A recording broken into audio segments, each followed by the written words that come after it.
Kembo na tatanzambi yamanzulu kifumukia kuyisa. Greetings to all the Bantu family, the dispersed and outcast of Isolele in the Eastern and Western Hemisphere. May the spirit of Tatanzambi, the spirit of Akongo, be with you all today, wherever you are in this world. Welcome to a new episode. Today I'm not alone. I have one of the BSI students who is with me, and we will have a powerful conversation, and I hope it will inspire you and help you in your awakening process. Hallelujah. So I'm here today with Brother Aaron. Brother Aaron, how are you doing? Hello, Brother Kefas. Thank you for having me today. Doing wonderful, blessed. It's a pleasure to be here. It's been an honor to be a part of BSI. So yeah, I'm grateful and truly honored and blessed to be in the class, and thank you for having me. I appreciate it. Yes, hallelujah. Ingeta. Now, Brother Aaron, where do you live exactly? Where are you? Well, my wife and I and our children, we reside in the United States, specifically in Ohio, and we lived here all our lives. So yeah, that's where I reside. So your whole life? Yes. Born and raised? Born and raised, yes. All right. Born and raised Ohio, yes. That's and how many children do you have? Two. We have a son who is 18 and a daughter who is 11. Okay, 11. All right. Now, Brother Aaron, my first question, important question is, how did you come into the Bantu awakening? I would have to say I began to notice this spiritual awakening around, say, about 2017, 2018, in that time frame, give or take, between 16 and 18. Mm-hmm. And I've always been a person who spiritually understood, was understanding of my spiritual surroundings.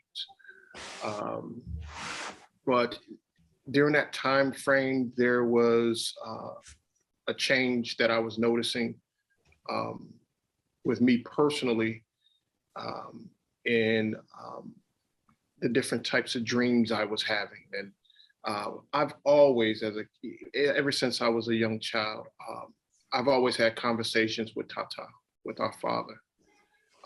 Not even in prayer, just in normal conversation, I would always speak. But now in my mid 40s, I begin to understand and see the manifestation of his answers to me, if that makes sense. And so in terms of the awakening and understanding of who I am, just through, the various sources of information on social media that we have, there was a lot of content out there that I would consume, a lot of videos, a lot of information that I would see. And first and foremost, I believe there was just some videos of some of the camps here in the U.S. Who would, preach on the, on the various street corners, and I would listen in and tune into that. And as I began to understand some truth, I was starting to seek more. And even though the messaging may not land as gracefully as you would like, I did start to coming to the truth with other videos, other ministers. There was one, I believe it's called the School of Hebrews, by a gentleman by the name of Pastor Thibodeau, I believe. He had some really good teachings. And then the schools of the Hebrews. I'm sorry? School of Hebrews. Yes. So I ran across a couple of his teachings. Yes. And just through the algorithms of the videos that you watch, I started to see another gentleman's teachings appear on my my timeline, and it was a gentleman by the name of Pastor Stephen Darby. Mm-hmm. And then his recordings, his teachings were really anointed, and they really started to resonate with me. And that just my earning for more information started to really increase. So I started to ask Tata, you're showing me things here. You're teaching me things in my dreams. I need to align with, to ensure that I'm listening and understanding correctly what you're teaching me and what you're showing me. I need for you to align me with like-minded individuals, Mm-hmm. someone who can help me grow and truly understand spiritually what you are showing. And that's when I came and he showed me you. So you were actually praying for a teacher. Praying for a teacher, praying for understanding. Mm-hmm. Because he was showing me some things in some dreams that I couldn't believe. I was like, no, is this true? Is this really true? And like, no, that can't be real. But it was very real. Yeah. His power and his grace is very real. I can attest to that. And so he presented you to me. Mm-hmm. And the moment I heard you, one of your videos, I tuned in, and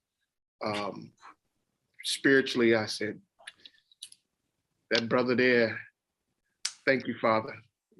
That's who I need to contact personally. Mm-hmm. And so here we are. And here we are.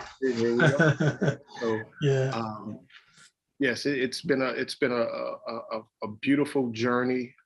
I'm learning, I'm growing, and before we go further, I would like to personally thank you for having this platform that helps all of us grow and understand truly who we are and prepare for what Tata is preparing for us. So thank you. Ingeta, all praises to the Most High.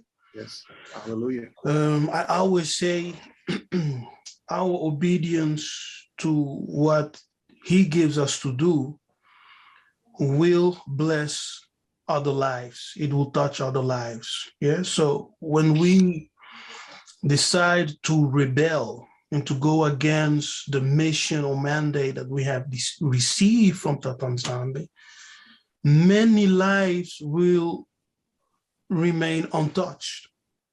Yes, in the way that he wanted it to be.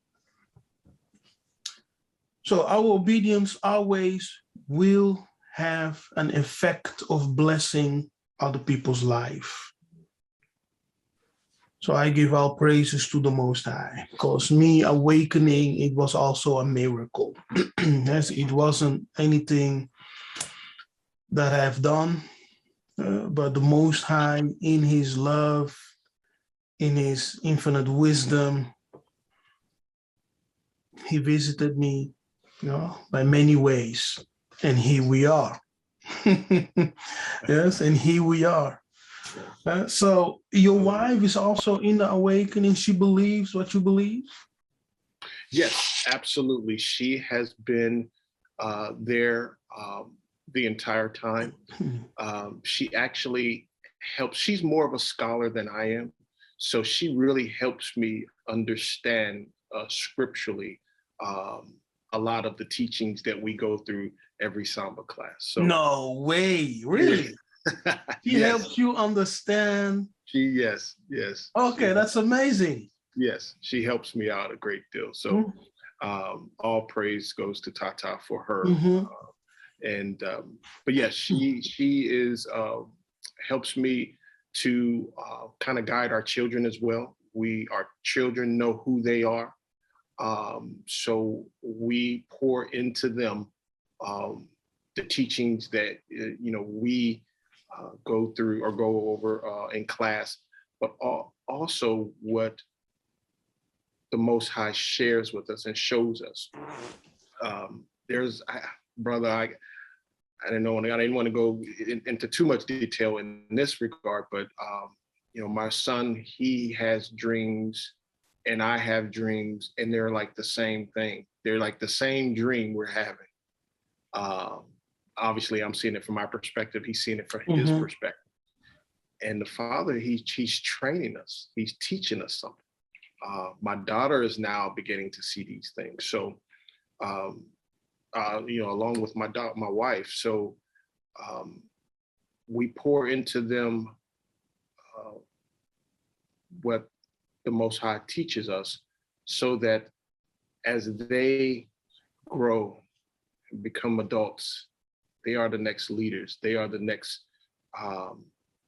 adults to teach their children, the next generation of who we are. So it starts with us.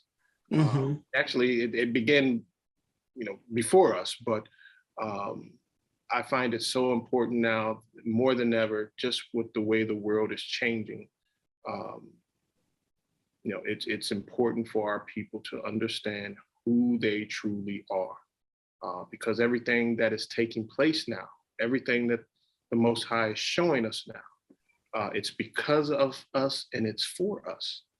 So we have to prepare. We have to truly understand who we are as a people and carry ourselves that way. If my brothers and sisters only knew who they truly were, we would, and I'm speaking just across the world here, if they knew who they truly were, we would not treat one another the way we do, whether it's personal or whether it's in business. We would carry ourselves differently. And more importantly, we would know who our Father is. In my conversations with him, I can tell you he's a lot closer and a lot more accessible than we truly understand. Yes. He is very, very present. So it's important for all of us to truly know who we are and live righteously and holy. I get that. Definitely. And what kind of occupation do you have? I work in higher education at a local university here, and I am what they call an organizational change management practitioner. So I've been working in change management for both IT and organizational or enterprise-wide for over 20 years now.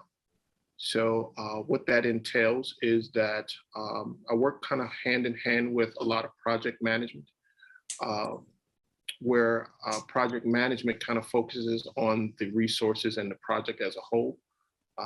My area of expertise is focusing on the people who's going to be impacted by that change that comes along, that is associated with the project.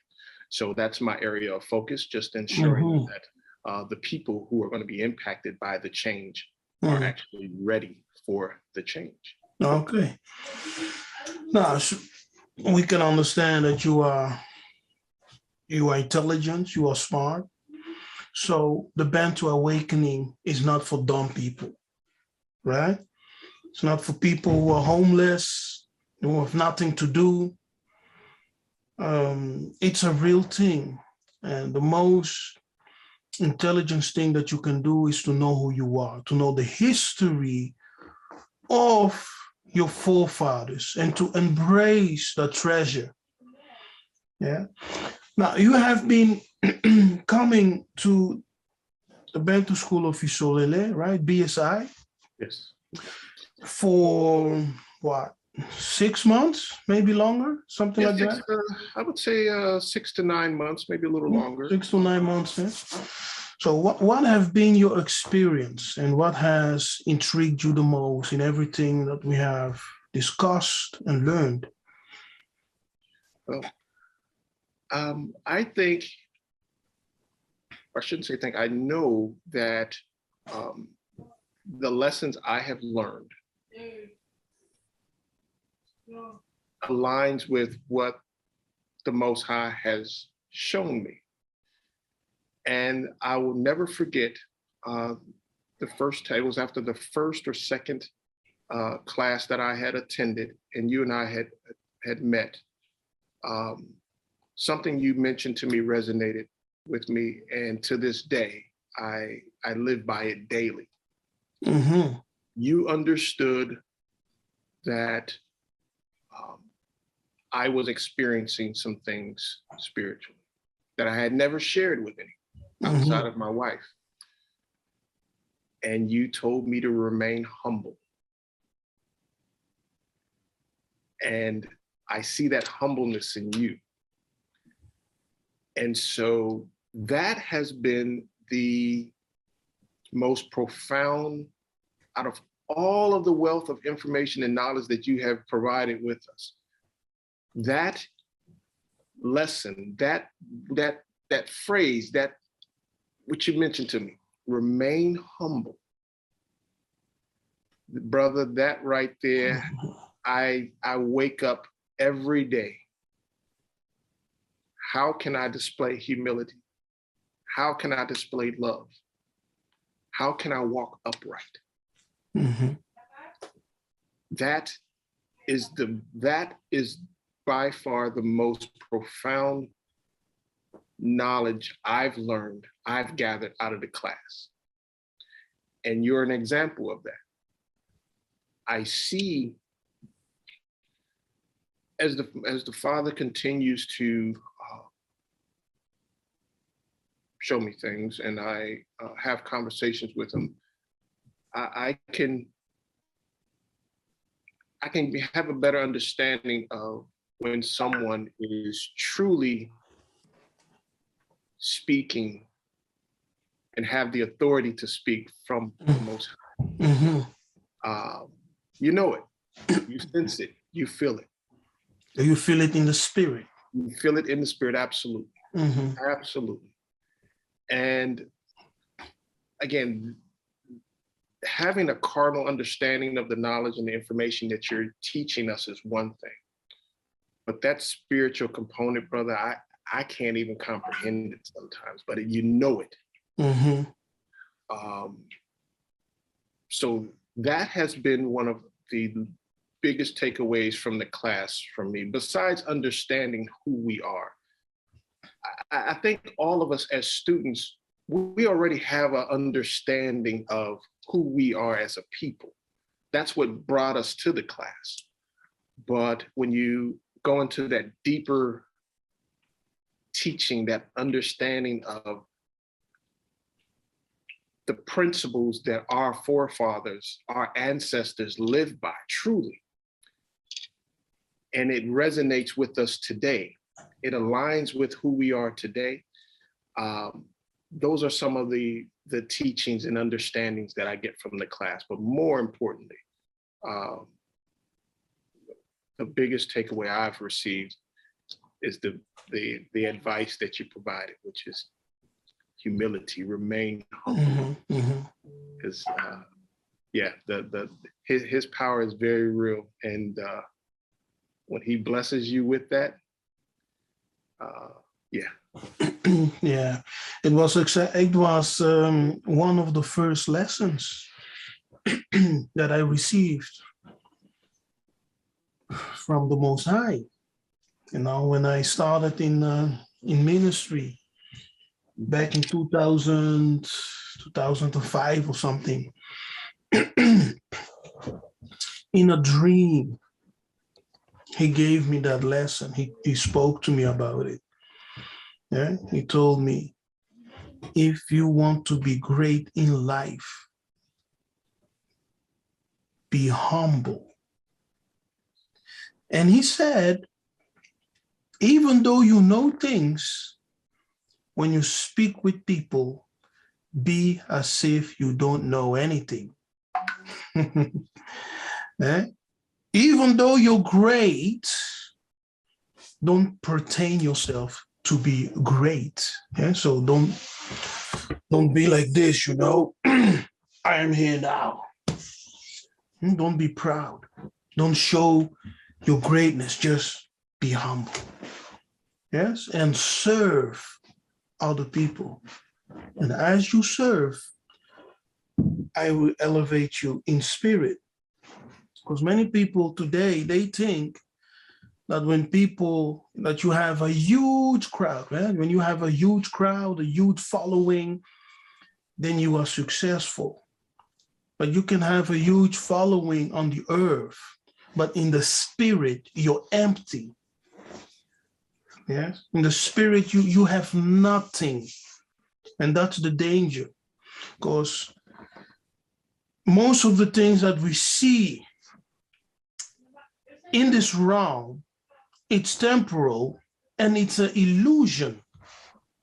Yes, it's an illusion. You must not be fixed on the things which are temporal, but you must fix on the things that will remain forever.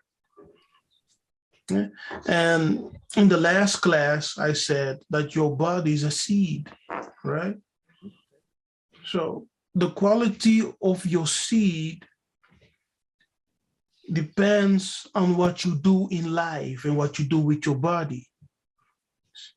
That will determine the quality of your seed. When you die, you get buried.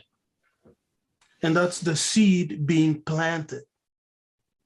As the seed is planted, it creates, it germinates in the ground, it shoots off roots, and it grows toward the sun. So as your body is laying in the grave, that seed will give birth, and that's the resurrection in the beyond. But the quality of that body, that spiritual body that you will receive, depends on the seed, the things what you have done in your body and in this life. Yeah. Question to you, Brother Aaron.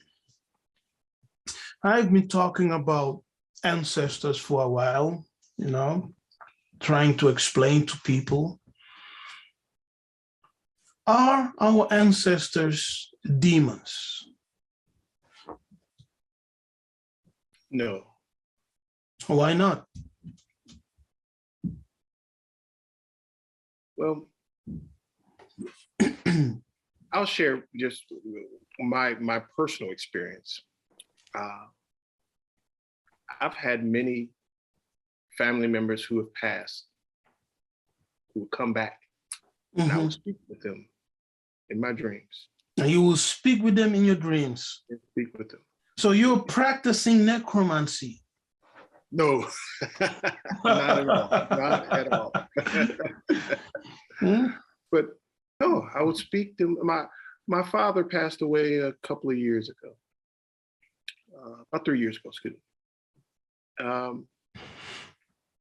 I've had several conversations with him. I've asked questions about heaven and just other, what's beyond. I won't share all of that here, but yeah, I've had those conversations with him and others. And so, no, I do not, our ancestors are not at all. Yeah. And in fact, if you didn't live a righteous and holy life, I don't think you will be an ancestor at that point. You will not be a saint, if you will. You won't have that that grace from the Most High to come back and speak to us, or to help us on our journey, on our mission. Exactly. So no, I do not believe our ancestors are. And as a matter of fact, I shouldn't say I believe. I know they are not demons. Yes, that narrative of the African ancestors being demon that came from the European, from the white, right? Yes. They told you, as they were colonizing our ancestors, enslaving our ancestors, putting them in ships, sending them off to the Americas, Caribbean, etc., to work their plantations, to disconnect you from your power. They told you this lie. Your ancestors are demons. The only one you need is the white Jesus that we are presenting to you. That's the only one you need. Worship them, and they presented to you the white image, the white angels, the white God. So in the presentation, as they're taking away your connection with your divinity, with your power, with Tatanzambe, with your ancestors, they colonized heaven. Yes, they colonized heaven, and they gave you white angels, white Savior, white God. So now you, in your mind, you think that everything that has to do with salvation, everything that has to do with divinity, everything that has to do with God must be white. And everything dark, everything black is demon. See? So now in our minds, we don't think that our ancestors can be illuminated spirit. And we have embraced that false narrative that our ancestors are demons. So now, as I'm teaching the truth of our ancestors, that they are actually spirits made perfect in the beyond, that they have become angels, the one we call angels, messengers in the beyond. What's the job of messengers?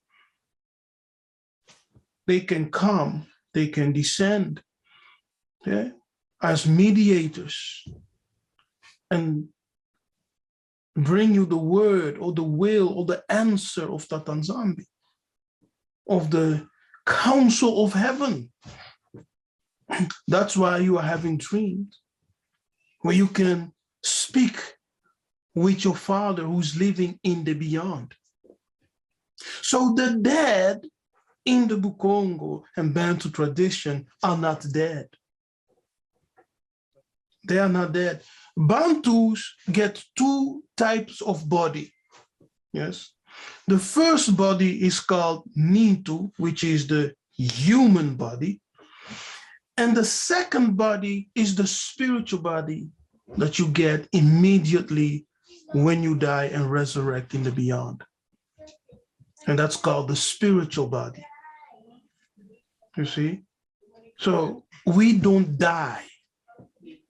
We just move from one plane of existence to the other plane of existence. And life continues. Yes, life continues. Even today, your ancestors are alive in you, because behind you is a line, Singakanda, right? Is a line of your ancestors. It's in your blood. So your blood, in your blood is encoded the life experiences and the history of your ancestors. I will say this. Since we're on this topic, and I didn't intend to share this today, but it's on my spirit, and it's okay to share. Mm-hmm. I will share this this story, this experience I had. I was about 5 or 6 years old, I would say, at the time, and I had attended church with my family, my grandmother, and rest of my cousins. Mm-hmm. And I'm not sure if this was an Easter service or something. I can't recall. But when we got back to my grandparents' house, there's a picture. She had a poster or a picture of the white Jesus Christ Mm-hmm. on her wall. And I began to cry Oh. about this picture. Mm-hmm. I was just, I'm looking at the picture and I'm crying. And my cousins, they were all standing around there laughing at me and said, "Why are you crying?" And I said, "Why did they have to kill him?" That's what I remember saying that. Why did they have to kill him?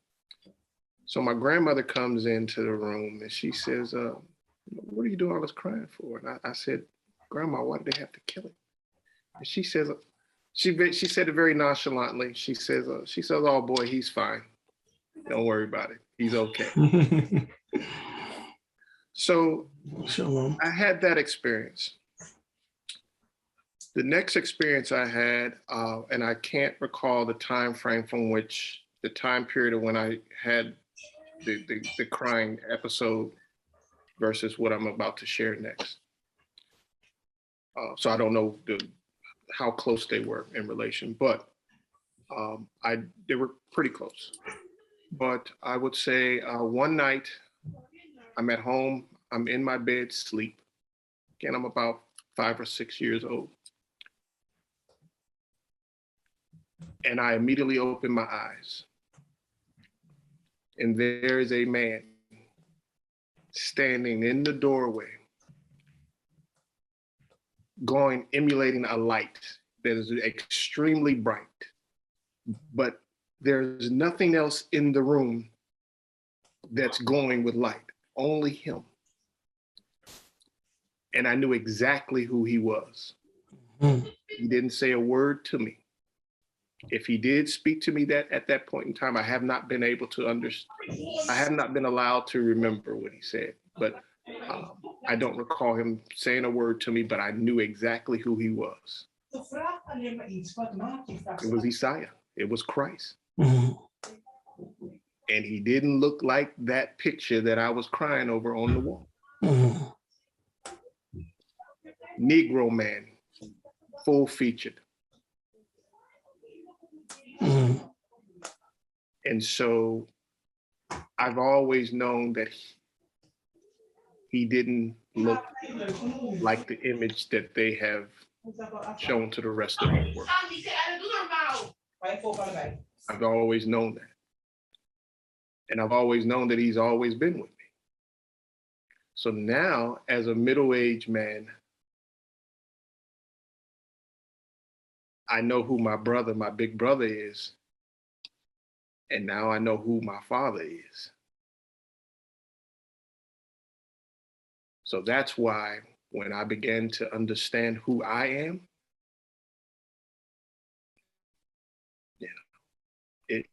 there wasn't a lot of understanding that I needed. It was spiritual. You truly understood it. You knew it. And one thing I know about our Father, the truth is bold, it's absolute, and it is unapologetic. Mm-hmm. He shares it with you. Mm-hmm. So were you part of a church? No. No? No, no. No church? No church. As a kid, I would attend, not regularly, as in that story that I mentioned, that I shared, I believe that was some sort of Easter service, so you would attend church, for, Mhm. the holidays, if you will. Now my family did grow up in the church, but me personally, no, I didn't attend on a regular basis at all. Mhm. And that was something that I've always known about myself, that I knew that there was something greater spiritually in me and my understanding of things. But I didn't get that from going to church, though. I didn't attend church. Okay. So you approve that you don't need to go to church to be spiritual. Absolutely. Absolutely. You Yeah? do not, Because yes, you do not have many to. people think that only spiritual people are those who are going to church. No, No, not that's at not all. true. Not at all. Okay, let me ask you this question. What must the African Americans understand about the Bantu awakening and the Bantu identity coming from the Hebrew Israelites corner? Um, I think what we have to understand first and foremost for us here in the diaspora in the US is to truly understand that our history of who we are didn't start when our ancestors appeared on this continent, when they got off the ships during the transatlantic slave trade. It didn't start then. We have a greater and more powerful history that began way before that point in history. That point prior to the transatlantic slave trade explains and tells you who you truly are. And when you begin to understand who you truly are, you understand that our ancestors had an understanding of spirituality that we've lost. It's been stripped away from us. So when this truth is, as the truth is now being reintroduced to us, as it relates to our spirituality, it's kind of foreign to some of us, and that's just due to the level of conditioning that we as a people have gone through, for generations. So, it's kind of like a scab. It's a scab that keeps reappearing. But at some point, you got to rip it off and grow, and let it heal. So that healing process, as we begin to understand who we are as a people, that healing process of understanding truly from a spiritual component who our ancestors are and who we are, you begin to understand. And it won't be so foreign to us anymore. So I think that we as a people, culturally, we know that there's something about us. Everyone sees it. From the way we dress, from the way we speak, from the way we pray, from the way we worship, there's a spiritual component to everything we do. So why, when the truth is being revealed to you about true spiritual power that resides in all of us, that the Father, the Most High, has provided us with, why is it foreign to you all of a sudden, when He has shown you throughout generations who you truly are and the gifts you truly have? So in BSI, you peel back the layers to help us understand truly, from a spiritual perspective, of who we are. And it's not demonic. It's not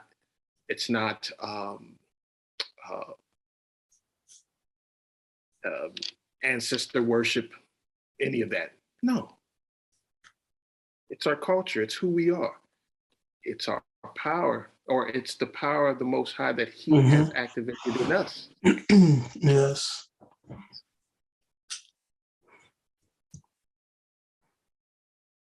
And what challenge have you experienced coming from the Hebrew Israelite corner into the Bantu awakening?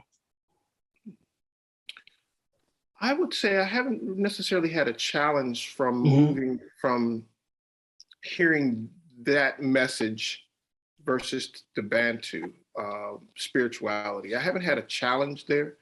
Um, I see that messaging that those brothers present um, doesn't go beyond a certain point of understanding, whereas having a spiritual understanding that connects to the scriptures that they're teaching, um, that's the connection. So I have not had a conflict of understanding. I just know that um, there's a maturity level, if you will, that you have to go through in your carnal understanding of the message that they are teaching. Mhm. Once you get past that, then you can truly see my Father's power in everything that we do and everything that we say. Mhm. So I've found more challenge in just trying to help our brothers and sisters who may not understand or know who they truly are. That's been a challenge. And it's been just within our own family, those Mhm. closest to you. Yeah, that has Mhm. been the biggest challenge. Okay. And why is there a hate for the Africans in most of the Hebrew camps? Why, let me say African Americans.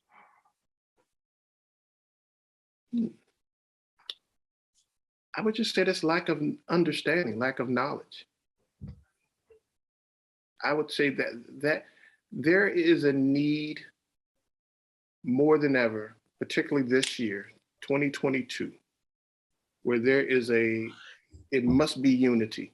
We Mm-hmm. have to connect and listen to one another. I will urge all of the uh, leaders of the various camps um, to connect with our brothers and sisters uh, in Africa. Humble thyself. Come together and listen and learn. That's the only way. Mm-hmm. So when you ask about that hate for one, you have to peel back the layers. You have to unite with one another and just simply listen. That's who we are. We have to. But again, um, we know who we are. And our brothers and sisters can be stiff necked at times, you know. So once we get past that stiff neckedness, Mm-hmm. you know, we'll unite and we'll come together. We'll love on one another, and we will learn from each other. That's Mm-hmm. it. Mm-hmm. It has already been written. Yeah. Now, the name Israel, right? Very important. Yes. We understand that the word Israeli is something else than an Israelite, because an Israelite pertains to the ancient people, and Israeli uh, is a citizens of the present day state of Israel. Yes. Yeah. But when we talk about Israel, the ancient people, the Israelites, how do you understand in its semantics the name Israel today? Well, you actually just gave a great teaching on this very recently on that. Um, and it aligned with what I thought I understood. which was chosen. We are a chosen people. Isolele, the equivalent of Israel or Israel, means to love, and chosen. You are chosen. So that's my understanding of it. And that's who we are. And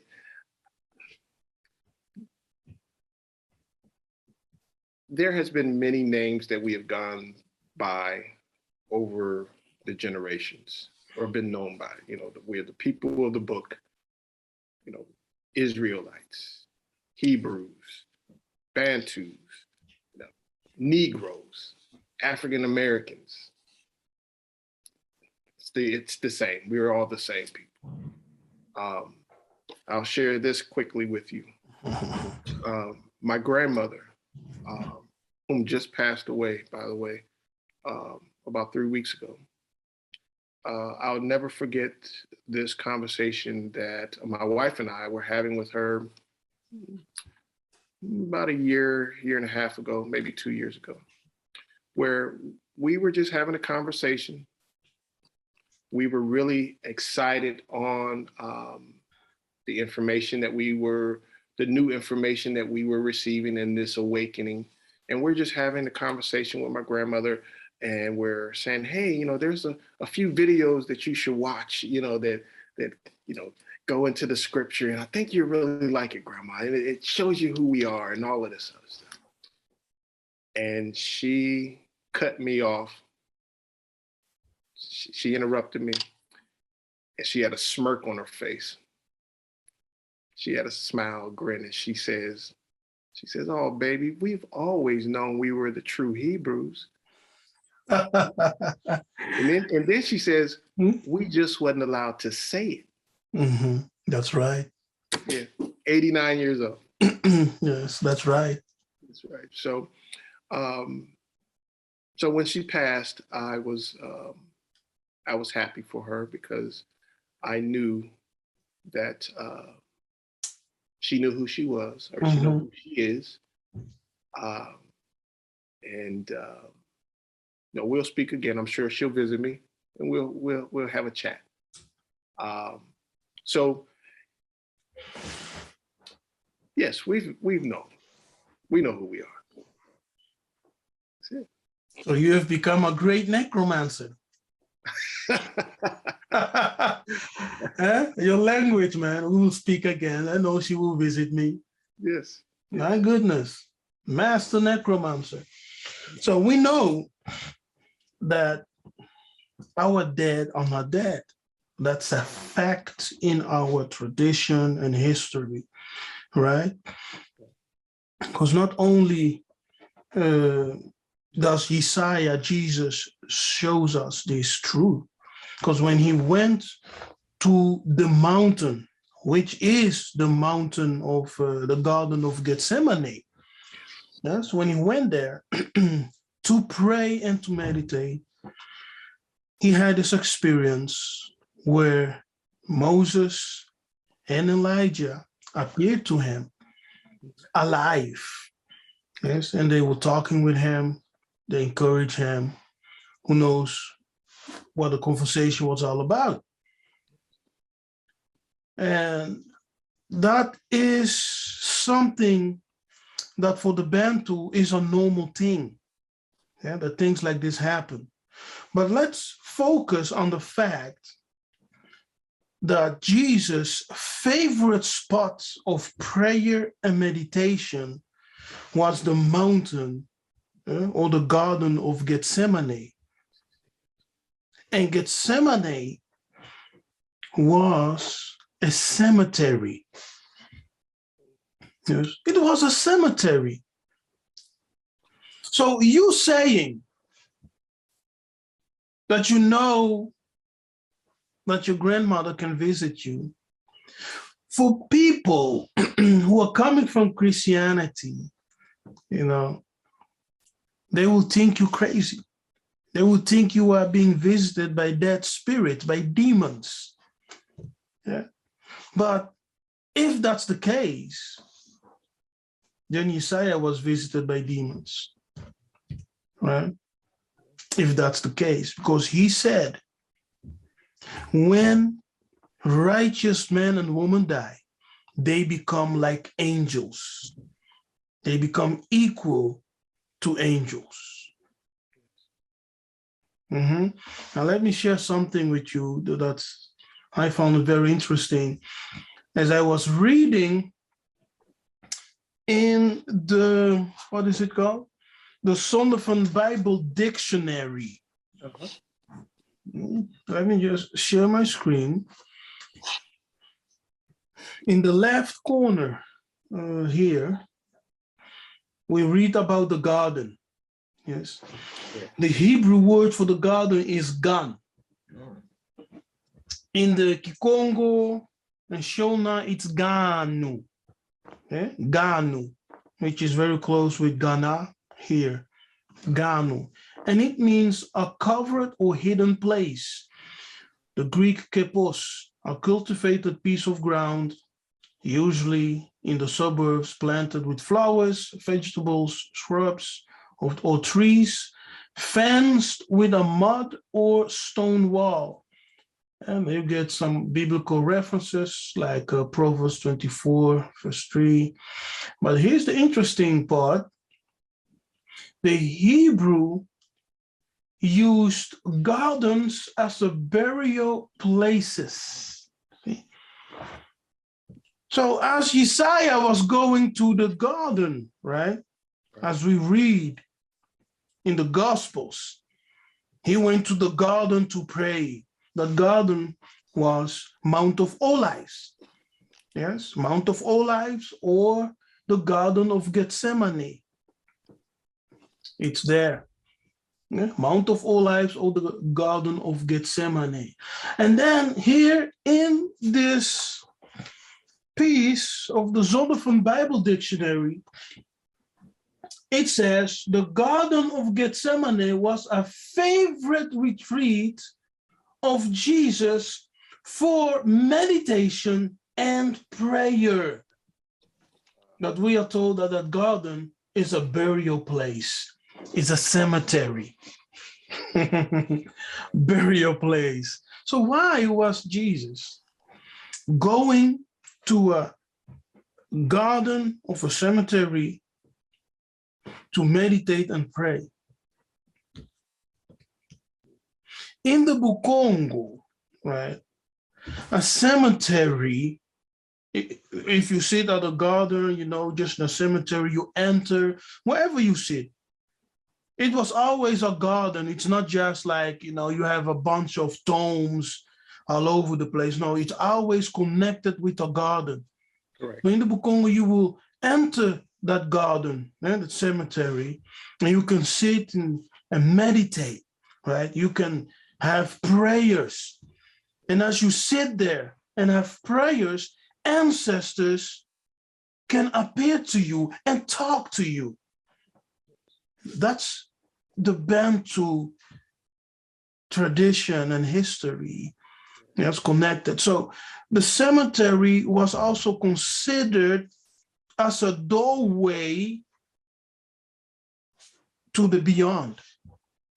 Yes, as a doorway. So as you entered the cemetery, you had the potential power through your prayers and meditation to be visited or even to be taken to visit. Yes. So it's very, very interesting to read in the Zondervan Dictionary that the Hebrew, who are we, you know, we are the people, as they are writing, used gardens as a burial places. It's our culture, brother. Exactly, it's our culture. It's our culture.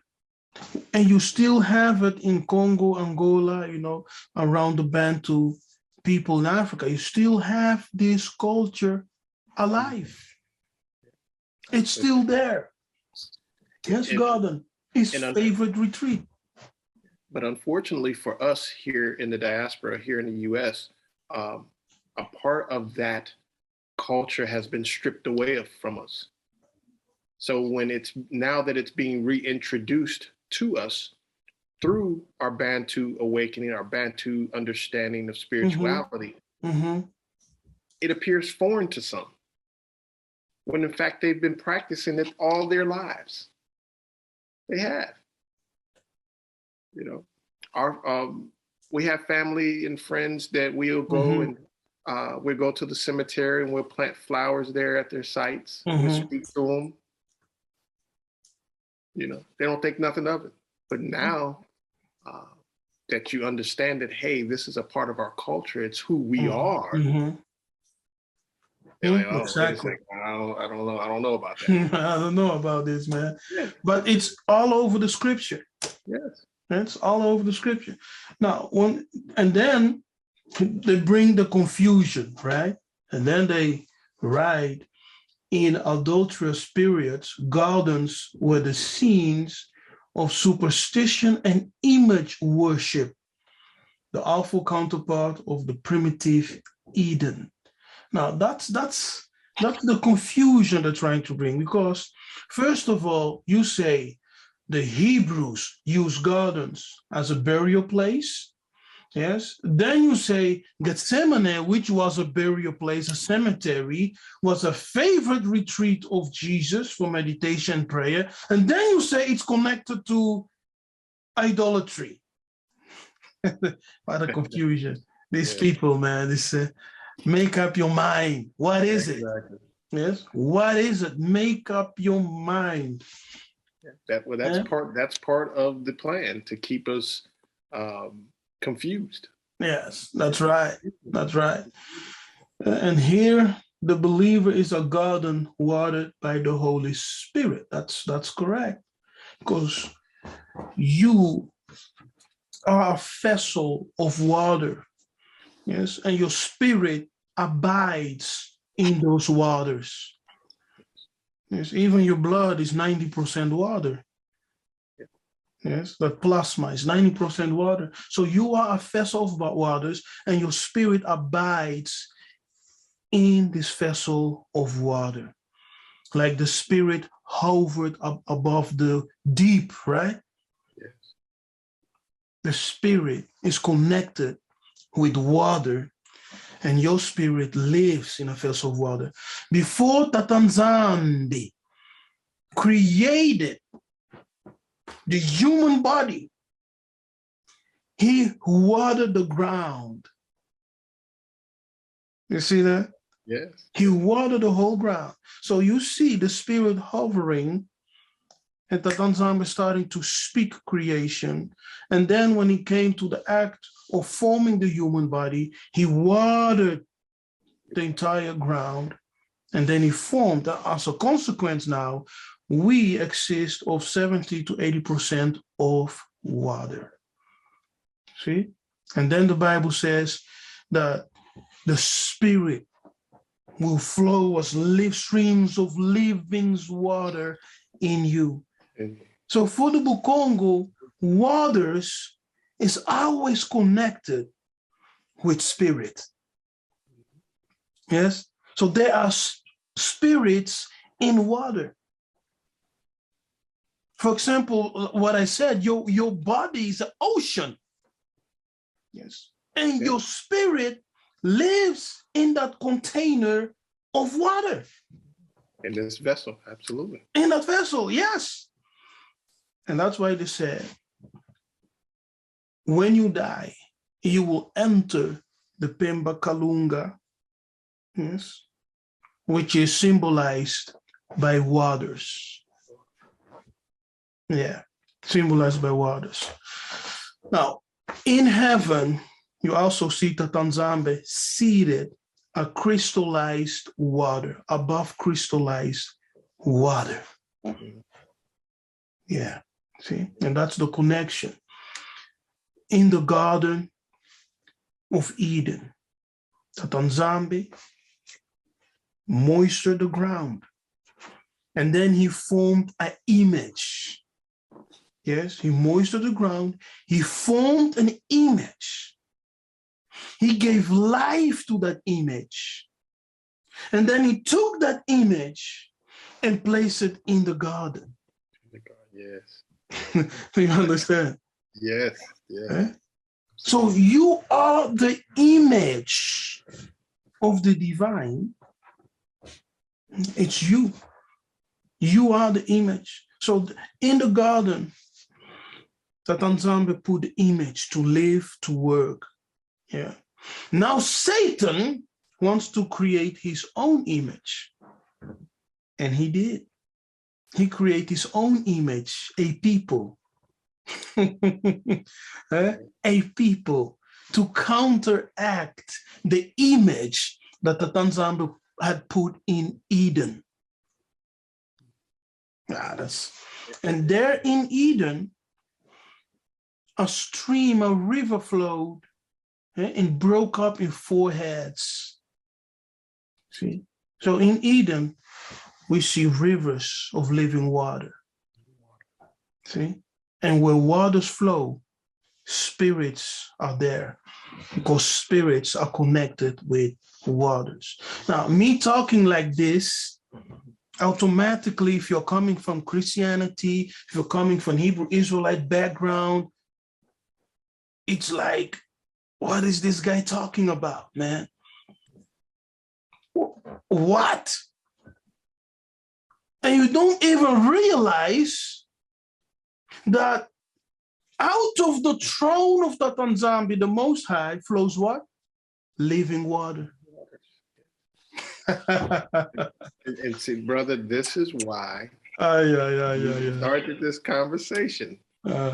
I thanked you, and I thank the Most High for answering, for listening, for hearing me, and saying, I need to align and be connected with someone who understands and can teach me what you are showing me. And so here we are, we're speaking about the living waters. I'll share this quick dream that the Father showed me, or I'll share this quick story about the dream. Beautiful sunny day, kind of like how it is outside today here. And again, I'm in a dream.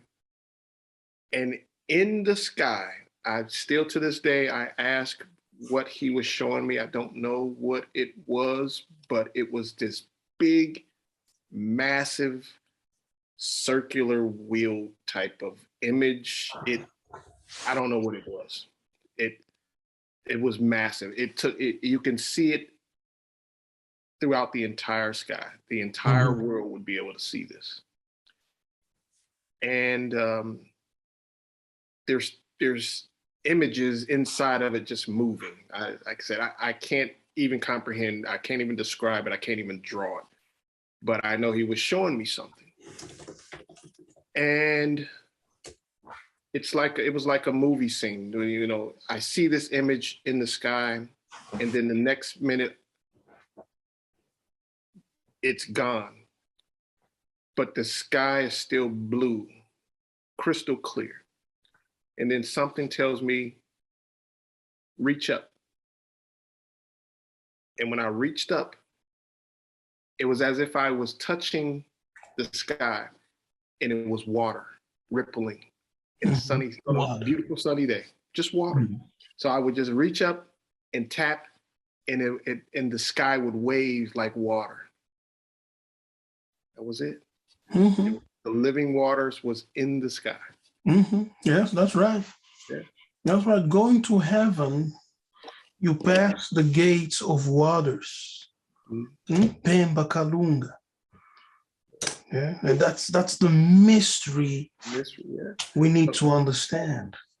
It's not like skies, just empty sky. You pass through a body of water to a gates of water on the way to the beyond. What we call nowadays heaven. And the word heaven in the Hebrew, now let me share my screen, and we will so that everyone can watch and see for themselves, right? We go to Genesis 1. Yes. And we read, in the beginning, God created the heaven and the earth. Yes. In verse 2, and the earth was without form and void. Now that form and void is tobu and bohu, which are Bantu words, Chiluba words. It means dark and void. And darkness was upon the face of the deep. Now, the deep here is the Hebrew word tehom, which means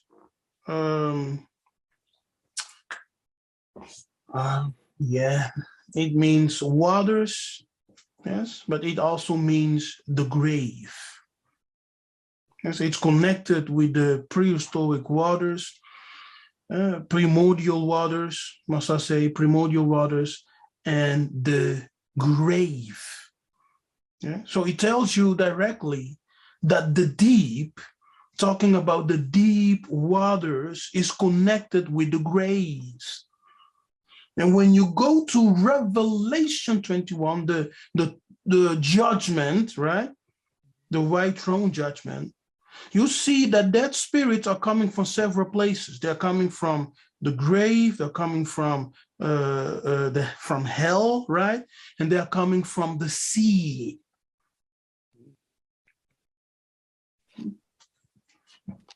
And the Spirit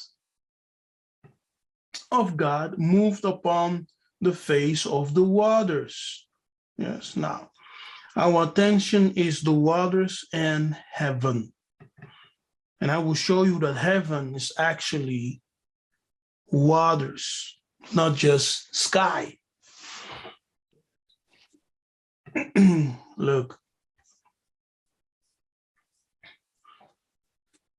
Samaim. Yes. The word is Samaim. Oh, come on. Yes. The Yiddish is Samaim. If you move the S and A, you get Maim, which is Mai. Yeah, the M is not pronounced. The last M as a consonant is not pronounced. Now, the translation here is heaven, heaven, sky, visible heaven, the universe, the atmosphere, etc. Yes, so that's the translation. Just heaven, the sky, the visible universe. Okay. Now, sa, the S-A, sa, in the Kikongo we will say nza, N-Z-A. Yes, nza, which means the world or the universe. Yes. So this word, Samayim, it actually means the universe of the waters. Yes. The universe, the worlds of waters. Yes. The worlds of waters. That's what it means. Now, and when we take the world for waters here, and the Spirit of God moved upon the face of the waters, and we go into the Hebrew Strongs, we look upon, now here's the deep. Now let's take that first. So you see here the deep, the word home. It means subterranean waters, deep abysses of the sea, primeval ocean, the deep, the depth, the river, abyss, the grave. So it's connected with the grave. So it's so it does not contradict when you go to Revelation 21 that dead people, spirits are even coming out of the waters. Yes, because the deep sea is also a grave, a cemetery. Yes, yes. So there are spirits in water, right? Yes. Now, and the next thing here is the waters, as the Spirit moved upon the waters. Now, this word here, panim, it's the Kikongo pene, pene, which means to be close or in front of. Panim. Now, we have here the word mai, you see. So the word, the Yiddish word for waters is mayim. The Lingala word is mayi, without the M in the end. Mayi. So it tells you directly that the waters, mayi, and the heavens, samai, are connected spiritually. Yes. There you have it. So heaven is beyond the waters of this world. That's heaven, beyond the waters of this world. Crazy, eh? Yes. Eh? Again, that's why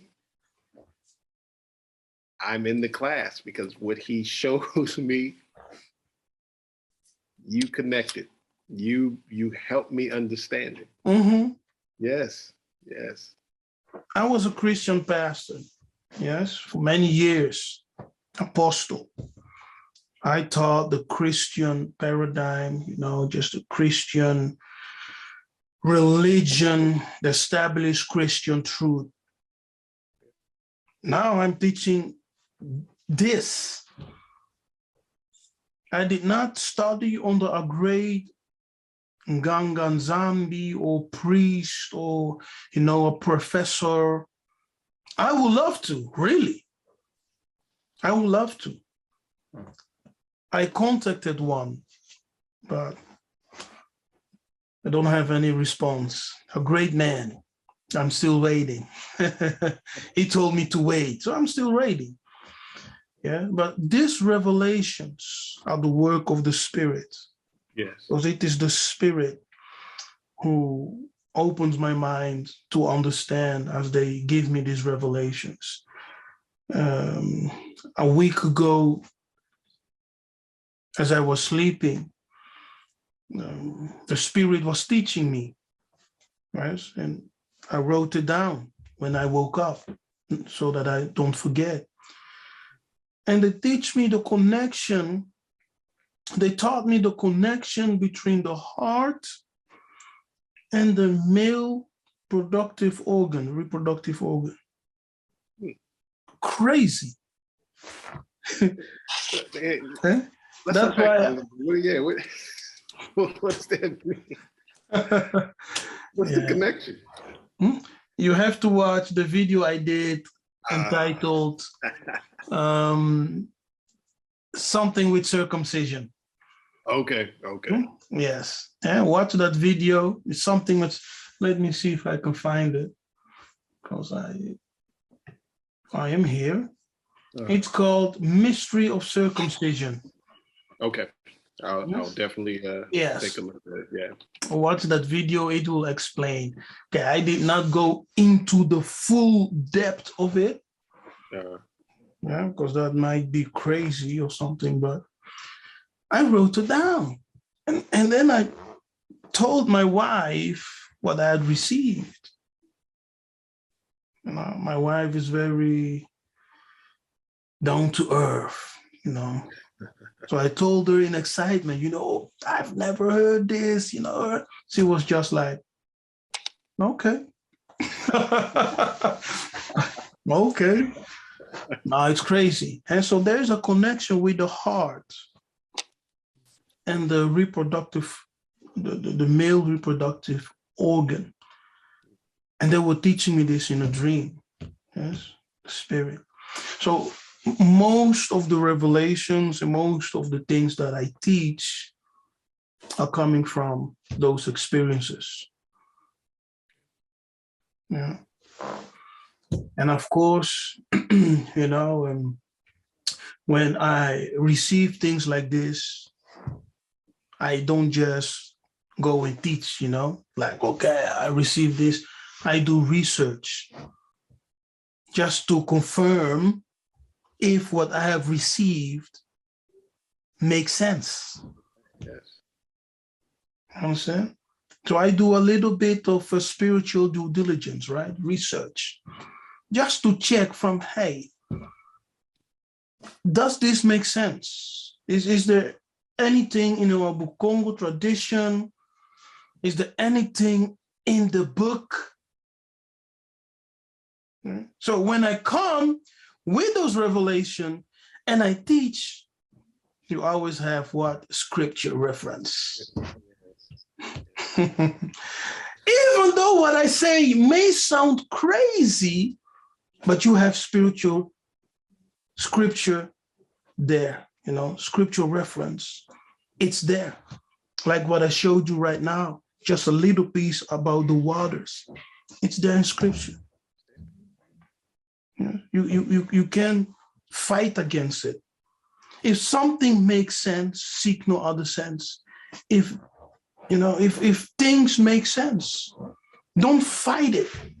Go pray, fast. Yes, yes. Ask Tatanzambi. Yep. Are those things with Nabi Kefas saying, are they right? Are they correct? Yes. Yes. If you are truthful in your prayers, sincere, you will receive an answer. Yes. And Tatanzambi will show you that the things that I'm teaching, I'm not crazy. No, not I did not lose my mind. I did not lose the way. That is the way of our ancestors. Absolutely. Hallelujah. And that's why what I am being taught, what I am being shown spiritually, I ask for confirmation. Mm-hmm. And I received that confirmation in class. Just again, was just with the example of what the Most High showed me in relation to the waters. We've had this conversation already in class, and when I see something in a dream and I said, okay, Father, what did you just show me? Can you provide me with more information? Can you provide me with understanding? A little more affirmation. I'll come to class and you'll touch on it. You'll teach it, you'll bring it out, and I'll just sit back and I'll just speak to the Most High. But for Alicia, right? She's very sensible in the spirit. Yes. So most often in the class, as I'm teaching, I will see her like this, like. Yeah.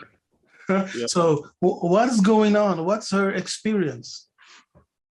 I think it's more confirmation for her as well. And she is just happy and excited to receive that revelation. She has been trying to share this information with friends and family for so long.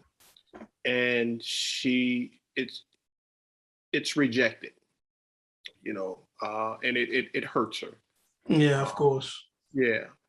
So when she gets to class and she hears it and she sees it and we experience it, and the spirit is on us in class, she's excited. It rejuvenates her. It activates her, and it provides her with confirmation as well with some of the dreams that she has been shown as well. And as I mentioned earlier in our during this conversation, is that she helps me understand some things as well. So she'll provide some clarity for me on scripture and things of that sort. If I have a different interpretation of something, she'll say, no, that's not the correct interpretation. This is what it is. And I'll say, I think she's right there. Yeah. So Yeah, Yeah. she's very in tune spiritually as well. And I'm thankful uh, and honored and blessed that the Most High has connected me with my wife. Um, I had a dream. Again, you know this already. That the Father shows me a lot, and I had a dream one night where I'm a random dream, just in the house, and out the corner of my eye, I see this massive angel, just massive, Mm-hmm. on a white light, and it scared me at first. I was terrified, like, oh, you know. Um, but then my wife in the same dream appeared as well. She was standing with the angel, and they immediately say her powers will be activated soon. And that was it. And then during class, uh, you pointed out something just by looking at her. You says, "Hey, something's different about you. Something happened." And I hadn't shared that dream with anybody. I didn't share it with you at all. He said, "Something's different about you. I'm paraphrasing here, but um, you noticed that her power was there within her, or shall I say, the Most High's power was there within her." So again, it's that humility that I'm so thankful that um, Tata graces us with his presence. He covers my family, my children. My wife has an understanding. She keeps me grounded and humbled. Again, we spoke about that humility early on. She'll remind me, believe me. So if I'm stepping out of line. So I'm truly thankful for her as well. I would not be who I am, or I would not be where I'm at in my understanding of things without her. And so, again, it all praises goes to the Father. It all praises goes to Tata and Zombie, to the Most High, for aligning me with a woman that will help me help our children and help our nation of people move forward and get to. He who finds a wife finds a good thing, obtains favor from the Most High.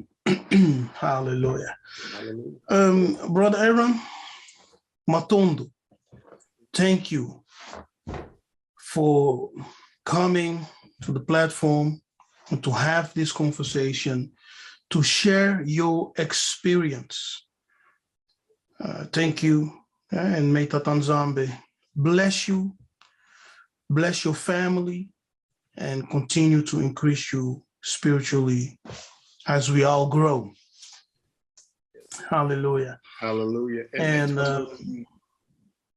yeah, I pray that you will continue to have those experiences, ancestors visiting you. Oh, yeah. I want to take the opportunity to thank you as well, brother. You make a lot of sacrifices to teach us. So, thank you, Batundo, to you and your family.